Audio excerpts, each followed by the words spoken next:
이번 전염병은 지구가 우리에게 다시 말을 걸고 있는 것, 지구가 사인을 보는 거. 야, 니네들 인간들 너무했지 그동안 조심해라고 일종의 경고를 보내는 거예요.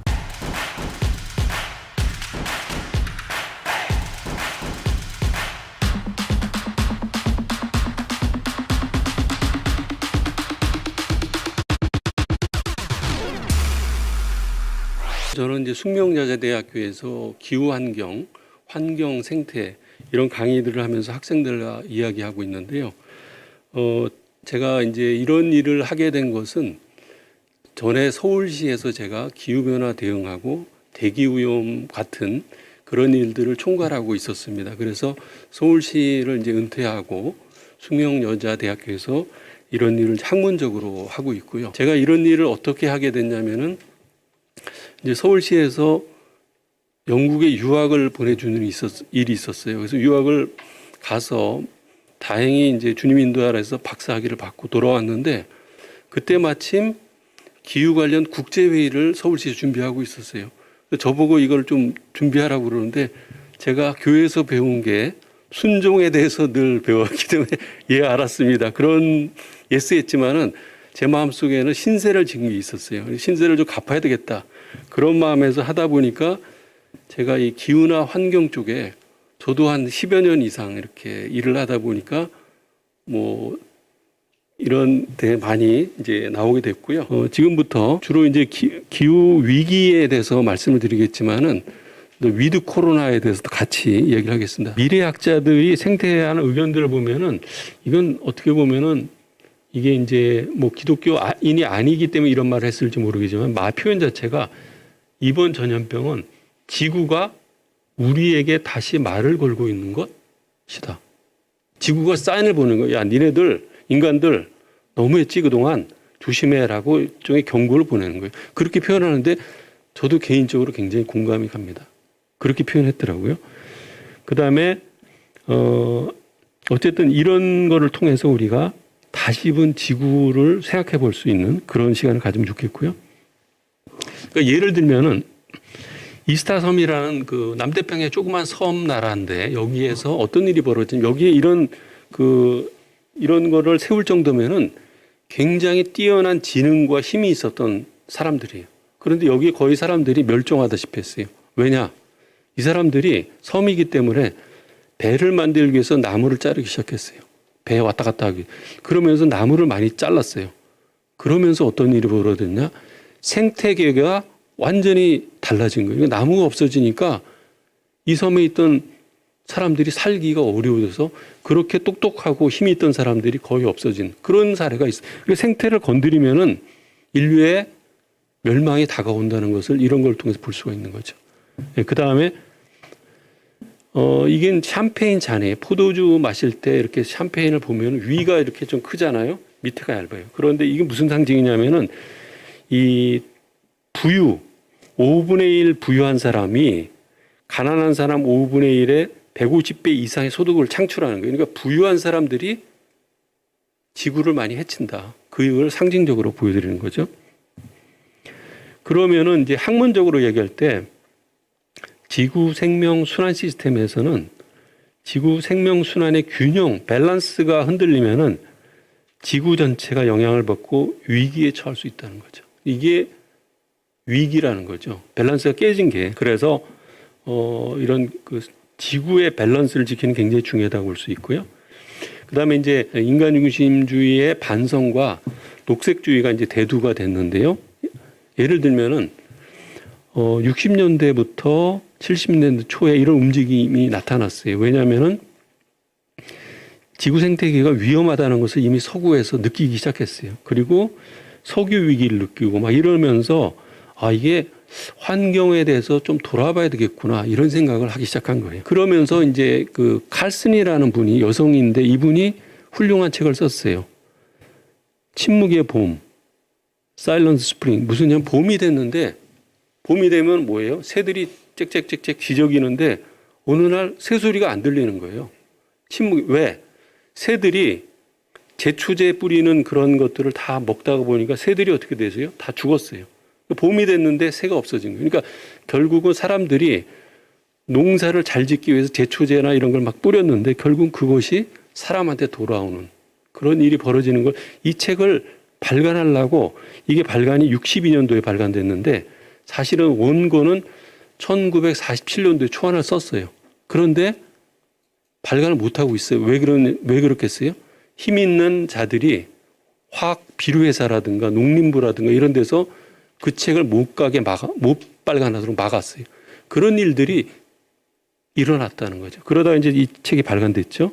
그래서 녹색주의에 대해 생각이 이제 됐는데 녹색주의는 뭐냐면은 이런 사람들의 이런 잘못된 생각, 인간 중심에 대한 생각에 대한 반성에서부터 시작됐고요. 이게 70년대에 대두가 됐는데요. 특히 성장의 한계라는 책을 로마 클럽에서 발견했어요. 왜냐하면은 인구가 늘어나고 환경 오염이 되고 자원이 고갈되고 이러니까 이게 위험하다. 성장의 한계가 있구나. 이런 책을 72년도에 발간했어요. 그 다음에 72년도 6월 5일부터 16일까지 스톡홀름에서 환경회의를 할 때 이때도 주제가 뭐였냐면은 오직 하나뿐인 지구라는 주제를 갖고 인간들이 생각을 하게 됐어요. 그러면서 뭐 UNEP라든가 이런 거를 만들자고 제안한 거예요. 굉장히 이때 큰 변화가 있었죠. 그 다음에 이제 이러면서 그동안에 자연을 막대하던 인간의 태도에 대해서 반성이 일어나게 됐고요. 그래도 그 녹색주의는 어떤 생각을 갖고 있냐면은 인간도 전체 자연 안에 하나다. 원오브댐이다. 인간이 이게 아니다. 그 이야기를 하기 시작한 거예요. 그게 녹색주의가 나오면서 환경에 대한 각성을 가지게 됐죠. 그리고 이거는 제가 프라이부르크라는 독일의 뭐 조그만 도시긴 한데 환경 수도라고 별명 짓고 있어요. 이 프라이부르크는 프랑크푸르트 공항에서 내려서 차로 한 3시간 밑으로 내려가는데 여기를 가면은 자전거가 굉장히 많아요. 자전거. 그다음에 태양광으로 된 건물들, 집들이 굉장히 많고 거긴 블랙포레스트라고 생태를 잘 보존하고 있어요. 그래서 이런 데가 일종의 샘플이에요. 샘플. 제가 여기를 가봤는데 여기를 갔을 때 자고 나니까 머리가 개운해요. 이상하다 그랬더니 물어봤더니 여기는 블랙포레스트 좋은 생태가 있기 때문에 산소량이 많아서 피곤이 빨리 회복되는 그런 것도 제가 경험했습니다. 그런 글로벌 환경 문제가 대두가 돼가지고요. 이제 오존층이 파괴되고 뭐 여러 가지 문제가 있기 때문에 이제 이런 그 담론이 형성됐는데 생태 발자국이란 탄소 발자국은 CO2를 얘기하는 거고요. 생태 발자국은 전체 생태적으로 재생 능력이 지구가 스스로 재생할 수 있는 능력이 있느냐 이걸 보는 거예요. 이미 2010년도에 50% 적자를 초래했고요. 이런 50년에 가면은 이게 현상이 지속되면 굉장히 지구가 어려워지죠. 그런데 제가 왜 이걸 소개하냐면 런던 올림픽이 개최될 때 크리스탈 런던이라는 데 제가 방문했어요. 그때 이제 막 개원하려고 올림픽에 맞춰 그러는데 거기 가서 제가 보고서 놀란 게 뭐냐면은 여기 보시면은 뭐라고 돼 있냐면은 북아메리카 사람, 그러니까 미국 사람들처럼 이렇게 생활을 살면은 지구가 몇 개 필요해요? 이게 그림 몇 개예요? 5개 필요하다는 거예요. 그 얘기는 뭐예요? 너 이렇게 살다가는 지구가 감당이 안 돼. 그 사인을 주는데 이게 제가 공감이 됐어요. 근데 유럽 사람들처럼 살면 몇 개가 필요하냐? 3개가 필요해. 이 글을 그래서 제가 이걸 직접 사진을 찍어서 학교에서 수업할 때 이거 쓰고 있어요. 그러면 이제 기후 환경 위기에 대해서 조금 이야기를 하겠는데요. 기후변화 위기 상황에 대해서 얘기하고요. 이제 IPCC라고 이제 여러분이 많이 들어보셨을 거예요. Intergovernmental Panel on Climate Change라고 해서 보통 우리가 기후변화에 관한 정보원 협의체. 여기는 대표가 자랑스럽게도 한국 사람입니다. 국제기구 대표가 한국 사람인데 별로 없는데 이혜성 씨라는 분이 대표인데 여기서 만든 보고서에 의해서 기후변화 대응을 하는 거예요. 그래서 굉장히 중요한데요. 그래서 여기 5차 보고서를 보면요. 지구의 온도 상승이 명백하다. 그다음에 대기 해양이 따뜻해지고 있다. 그러면서 온실가스 농도가 증가하고 있다는 것을 아예 과학자들이 보고서를 제출했어요. 이 보고서가 나와서 파리 협약이 이루어진 거예요. 파리 협약은 만장일치예요. 굉장히 어려운 건데 교황도 사실은 서포트 했더라고요. 그때 만장일치하기 위해서. 그렇게 해서 이루어졌고요. 그다음에 예를 들면 서울 같은 데는 이미 1910년대하고 비교하면은 한 2.1도가 올랐어요. 굉장히 심각한 거죠. 서울이나 도심지는 온도 상승이 더 커요. 왜냐하면 아스팔트라든가 빌딩들이 있어서 더군다나 그 에어컨 같은 걸 많이 쓰기 때문에. 여기 보시면 도시들이 나와 있어요. 도시들이. 왜 이게 뭐냐면 수면에 가까운 거예요. 그래서 도시들이 강이나 바닷가에 있잖아요. 그래서 해수면이 상승되면 맨 먼저 타격받는 게 도시들이에요. 그리고 이제 기후변화 영향, 적응 이런 거에 대해서 이야기하는데요. 멸종 위기라든가 토양 유실이라든가 이런 거에 대해서 문제가 되는 거죠. 근데 기후변화 완화는 온실가스를 줄이는 거고요. 그래서 아까 말씀드린 대로 파리 협정이 이루어진 것은 이런 IPCC 보고서가 나왔기 때문에 합의할 수 있었다. 그렇게 하고요.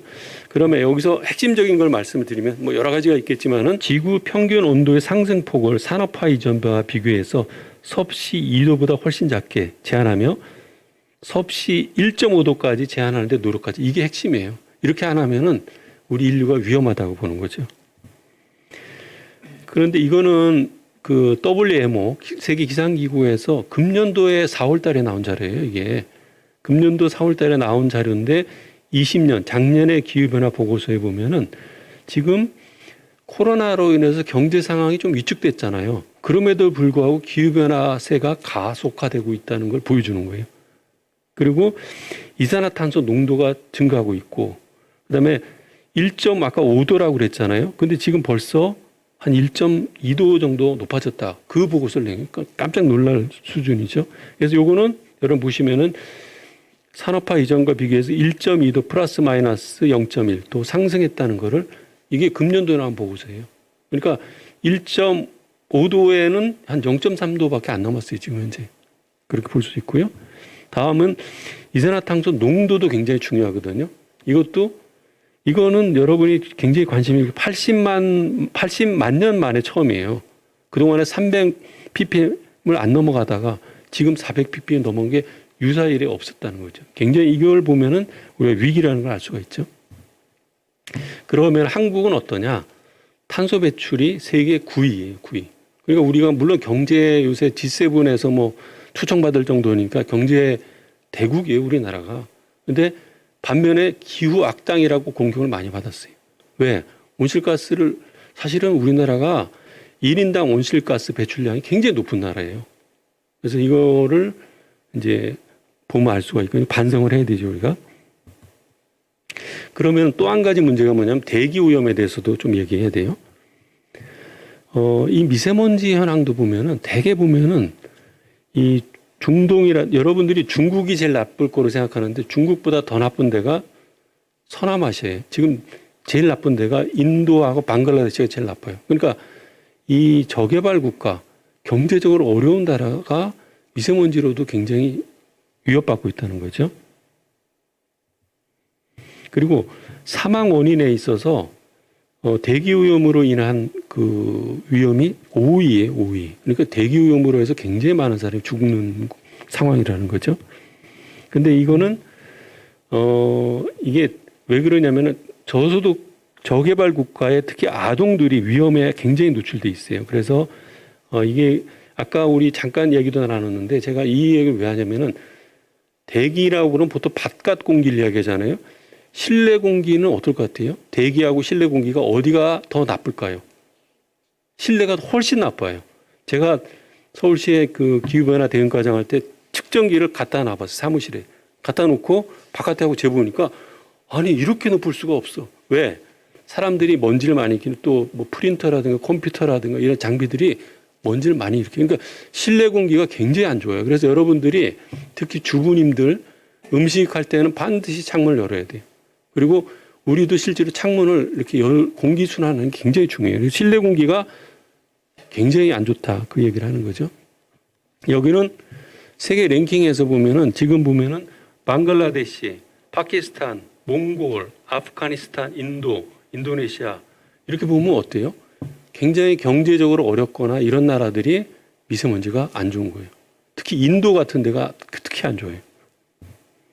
그래서 이거는 또 이건 뭘 보여주냐면은 온도에 대해서 그 생산하고 또 굉장히 관련이 많다는 거예요. 미세먼지가. 사헬에 굉장히 문제가 많고요. 기후변화하고 미세먼지하고도 같이 연관이 돼요. 그래서 환경 난민이 이제 많이 발생하고 있고요. 시리아 내전에서도 기후변화가 환경 난민을 야기했다고 볼 수 있는 거고요. 시리아 난민들이 결국은 이 유럽에 큰 문제를 일으켰잖아요. 이게 기후변화와 관련이 됐다고 말씀드린 거고요. 환경 난민이 굉장히 늘어나고 있어요, 지금. 그다음에 앞으로도 이 섬 같은데 문제가 많잖아요. 기후변화로 인해서 난민이 증가할 거로 예상되고 있고요. 근데 앞으로 우리 선교의 방향에서 단순하게 물질적인 지원 못지않게 환경에 대한 지원도 배려해야 된다는 거죠. 특히 에너지 복지. 가난한 사람들이 여름하고 겨울에 어렵죠. 그다음에 이런 춥고 배고프다, 춥다 이게 이제 환경하고 관련되는 거죠. 그래서 이 어려운 사람들이 이 난방을 잘 못하기 때문에 또 에어컨도 못 들기 더 어려운 거죠. 그런 거에 대해서 관심을 가질 필요가 있고요. 영국에는 fuel poverty, 연료 빈곤이라고 이미 하고 있어요. 그리고 우리나라도 이 선교를 할 때도 이 기후 환경 분야, 그다음에 오염원 이런 것들에 대해서도 고민해서 하면 좋겠다는 것을 말씀드리겠습니다. 그다음에 기독교인의 책무와 관련해서 얘기한다면 저희 생각에는 좀 반성이 먼저 해야 돼요. 제가 이런 얘기하기가 좀 뭐한데 우리가 먼저 반성해야 돼요. 사람들한테. 반성하고 그다음에 작은 실천을 할 때는 굉장히 많아요. 우리가 에어컨 온도를 너무 낮추지 않고요. 그다음에 텀블러와 제가 학교에서 수업할 때 항상 이걸 가지고 들어가요. 텀블러를. 제가 어떻게 하라고 그러는 게 아니라 학생들한테 이렇게 보여주면은 학기 마칠 때쯤 되면 이거 갖고 있는 학생이 늘어나요. 그래서 그런 거가 좀 필요할 것 같고요. 어쨌든 그래서 환경 선교 소외층을 좀 배려하자는 거 말씀드리고요. 그다음에 여기에 어디냐면은 중국의 내이몽고에 있는 이 사막이에요. 사막인데 여기 뭐예요? 벌레 같은 사람 거 움직이잖아요. 이게 사람들이에요. 사람들이 사막에 나무를 심는 거예요. 그러니까 이건 뭐냐 환경을 이제 생각해서 나무를 심는 건데요. 결국은 이렇게 한 중국 꾸부치에 1200만 그루의 나무를 심어서 이쪽에 황사 발원이 많이 줄어들었어요. 이걸 보시면은 1년차, 2년차, 3년차, 6년차 나무가 이렇게 바뀐 거예요. 그래서 이게 환경을 우리가 살리면은 사막의 보호가 되는 이런 일들을 우리가 환경을 통해서 할 수 있다는 거죠. 이런 것처럼 우리 기독교에서 이런 걸 해야 되는데 앞으로 이런 착한 일들을 하면은 이게 결국은 우리나라가 나중에 통일이 될 때 우군들이 생기는 거죠. 예. 그리고 미래 세대를 배려하는 거죠. 예. 그래서 이제 주변과 파트너십을 구축하고 주님과 대화가 더 필요한데요. 보시면은 이게 SDG라고 그래가 유엔에서 발표한 지속 가능한 발전 목표예요. 근데 여기서 제가 중요하다고 생각하는 건 앞에는 이제 빈곤하고 굶주림이 1번, 2번이지만은 17번 맨 마지막이 뭐냐면은 파트너십이에요. 그러니까 누군가 이거 협력을 해서 해야지 환경이나 기후는 혼자는 안 된다는 거죠. 그래서 같이 협력해서 하는 게 필요하다는 거고요. 그러니까 이 우리가 창세기라든가 이런 데 보면은 우리가 지키게 한다는 돌보다는 말이 나오거든요. 이게 지키게 하는 거를 영어로 보면 take care of, 돌보다. 그러니까 자연을 돌봐야 되는데 우리는 너무 그동안에 정복하는 데만 익숙했다는 거죠. 그렇게 보시고요. 마지막으로 우리가 기후환경을 기도를 올 때 쉬지 말고 기도하는데 제 생각에는 기도를 평소에 많이 하고 기후환경에 대해서는 좀 시간을 정하면 어떨까 그 생각을 했어요. 왜 그러냐? 이슬람 사람들 이제 영국에서 있을 때 많이 봤거든요. 도서관에서 공부하는데 갑자기 누가 옆에서 절을 하고 있어요. 그래서 뭐 하나 봤더니 자기네들은 시간 되면은 무조건 절해. 그 메카를 향해서. 시간 딱딱딱 절해야 되는데 우리는 깜빡 잊어버리잖아요. 그래서 기후환경에 대해서는 좀 이렇게 시간을 정해놓고 그게 지금 뭐 어떤 시간이 좋은지 모르겠지만 밤 10시가 되든지 뭐 11시 11분이 되든지 시간을 적혀놓고 한번 우리가 생태 모임에서 환경을 위해서 기도하면 어떨까 그런 생각을 해봤고요. 이제는 진짜 우리가 그냥 있으면 안 되니까 주님한테 물어보고 아뢰지 않으면은 우리가 잘못했던 그런 행위로 인해서 지구가 점점 어려워지고 있어요. 정말로 기도할 때라는 것을 말씀드리겠습니다.